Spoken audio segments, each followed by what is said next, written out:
حلیمہ نے محمد صلی اللہ علیہ وسلم کو چھاتی سے لگایا اور منہ میں سوکھا ستن دے دیا جس میں دودھ نام ماتر کو ہی تھا، لیکن حلیمہ کی حیرانی کی حد نہ رہی۔ ستن منہ میں دیتے ہی انہیں ایسا لگا جیسے دودھ کا سروت جاری ہو گیا۔ یکایک چھاتی بھر گئی، بچہ دودھ پی رہا تھا اور دودھ اس کے منہ سے ٹپک رہا تھا۔ محمد صلی اللہ علیہ وسلم کا پیٹ بھر گیا تو حلیمہ کے بچے نے بھی جی بھر کر پیا۔ حالانکہ اس سے پہلے اکیلے اسی کے لیے دودھ ناکافی ہوتا تھا، پیتا لیکن کبھی ترپت نہ ہو پاتا، چھاتی چوستا اور چوس کر ہی رہ جاتا۔ حلیمہ کی ایک اٹھنی تھی، دبلی پتلی، بالکل مریل۔ بھوک لگی تو شوہر اسے دھونے اٹھے، آنکھیں پھٹی کی پھٹی رہ گئیں۔ وہ تھن جو ہمیشہ سوکھا رہتا آج بالکل بھرا ہوا تھا اور دودھ خود بخود ٹپک رہا تھا۔ شوہر نے خود بھی پیا، بیوی کو بھی پلایا، دونوں نے جی بھر کر پیا۔ رات ہوئی تو دونوں نے بچوں کو پہلو میں سلا دیا، پھر خود سو گئے۔ نیند اتنی آرام اور چین کی تھی، بالکل بے خبر ہو گئے۔ صبح ہوئی تو شوہر نے کہا، حلیمہ کیا خیال ہے؟ خدا کی قسم بہت مبارک بچہ پا گئی تم۔ حلیمہ بولی، خدا کی قسم میرا بھی یہی خیال ہے۔ دائیوں کا قافلہ گھروں کو لوٹا۔ حلیمہ کی گدھی آگے آگے تھی اور مستی کے ساتھ آگے بڑھ رہی تھی۔ سہیلیوں نے دیکھا تو آواز دی، واہ رے ابو جویب کی بیٹی، ذرا ٹھہرو نا، ہمیں بھی تو آ لینے دو۔ ارے یہ وہی گدھی تو ہے جس پر تم آئی تھی، یہ تو راستے میں رک رک جاتی تھی، بار بار تم پیچھے ہو جاتی تھی۔ حلیمہ نے کہا، ہاں ہاں اللہ کی قسم یہ وہی گدھی ہے۔ سہیلیاں بولیں، ایسی بیکار گدھی میں یہ تیز اور چستی کہاں سے آ گئی؟ یہ تو بڑی عجیب بات ہے۔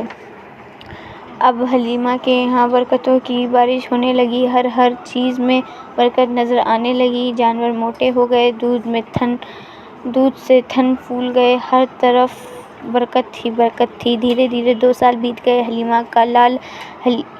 آمنہ کا لال حلیمہ کا دودھ پیتا۔ حلیمہ کی ایک چھوٹی بیٹی تھی، شیماء، اس کی گودیوں کھمکتا، پھیلے ہوئے میدان کا کھلا ماحول ہوتا اور گاؤں کی سادہ زندگی۔ شریر تیزی سے بڑھا، ہاتھ پیر میں طاقت آ گئی اور بچہ خوب تندرست ہو گیا۔ دودھ پینے کے دن پورے ہو گئے، اب سمے آیا کہ بچہ پھر ماں کی گود میں آئے اور اس کے گھر کی شوبھا بنے۔ لیکن کیا حلیمہ یہ بچے کو جدا کر دے؟ ایسے بچے کو جو اس کے لیے برکت ہی برکت تھا، دیالوتا کی مرتبہ تھا، خود سکھ کا سادھن اور سوبھاگیہ کا لکشیہ تھا، کسی پرکار بھی جی اسے چھوڑنے کے لیے تیار نہ تھا۔ تمنا تھی کچھ دنوں اور ساتھ رہے کہ برکتوں کی بارش دیر تک ہوتی رہے۔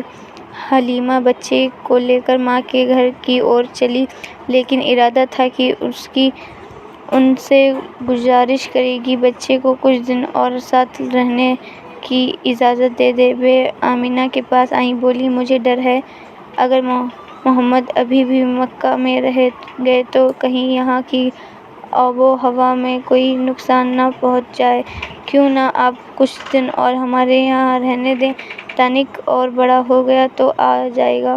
حلیمہ آمنہ سے ضد کرتی رہی، باربار آگرہ کرتی رہی، طرح طرح سے مناتی رہی، مکہ کی آب و ہوا سے ڈراتی رہی، یہاں تک کہ وہ تیار ہو گئی۔ اب کیا تھا، حلیمہ کا دل خوشی سے جھومنے لگا، آنکھیں چمک اٹھیں، چہرہ دمک اٹھا اور وہ محمد صلی اللہ علیہ وسلم کو لے کر پھر اپنے گھر آ گئی۔ محمد صلی اللہ علیہ وسلم پھر اسی کھلے میدان میں آ گئے۔ اب پھر وہی کھلا ماحول تھا، ریت کے ٹیلے تھے، چکنے چکنے پتھر تھے، وہی ساتھی اور ہمجولی تھے۔ محمد صلی اللہ علیہ وسلم پھر اسی طرح پتھروں سے کھیلتے، ریت پر اچھلتے اور بچوں کے ساتھ ادھر ادھر دوڑتے پھرتے۔ محمد صلی اللہ علیہ وسلم اب 5 سال کے ہو گئے۔